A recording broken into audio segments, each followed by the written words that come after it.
औषध ऊर्जा प्रसारण बाल के चिकित्सा प्रणाली। प्रारंभ से ही चिकित्सा के क्षेत्र में निरंतर खोजें होती रही है और आध्यात्मिक चिकित्सा अति प्राचीन चिकित्सा के रूप में मान्य रहती आई है और वेद चिकित्सा पद्धति शाश्वत चिकित्सा के रूप में सदा से प्रतिष्ठित रही है। कालक्रम में पश्चात जगत के अनुसंधानों से चिकित्सा के क्षेत्र में नए मानदंडों, मूल्य एवं मान्यताओं को स्थापित किया और उसका व्यापक प्रचार प्रसार भी हुआ। लंबे समय तक औषधियों का व्यवहार विभिन्न रूपों में किया जा रहा। महान दार्शनिक हिप्पोक्रेट ने तो औषध व्यवहार के क्षेत्र में एक नया आयाम दिया और लोगों को बताया कि औषधीय गुण वाले पदार्थों का समान एवं असमान लक्षणों के आधार पर व्यवहार किया जा सकता है। असमान लक्षण वाली प्रक्रिया तो लोकप्रिय होती चली गई, परंतु समान लक्षण पैदा करने वाले औषधियों का व्यवहार उतना लोकप्रिय नहीं हुआ। आज से करीब 15 वर्ष पहले असमान लक्षणों पर औषधियों की असफलताओं का आकलन के पश्चात यह महसूस किया कि यह पद्धति पूर्ण नहीं है। तब अस्थायी अरोग्यता की खोज में उपचारक बीपी गुप्ता एक बहुत ही आश्चर्यजनक खोज कर डाली।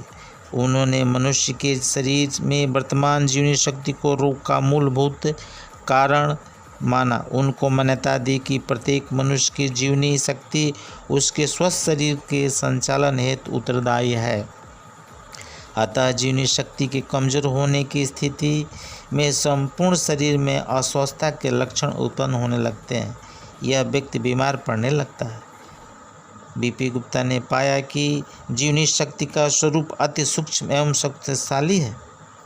इसका संचालन स्वयं होता है एवं यह किसी पर निर्भर नहीं रहती। यह ऊर्जा स्वरूप है। इसका शरीर में होना इस बात से तय होता है कि शरीर गतिमान रहता है, जिसे हम अपने जीवन के रूप में देखते हैं। इसके अभाव में शरीर मृत हो जाता है। अतः यह जीवन शक्ति शक्तिशाली ऊर्जा का रूप है। उपचारक बीपी गुप्ता इसी ऊर्जा स्वरूप जीवन शक्ति चिकित्सा की बात कही।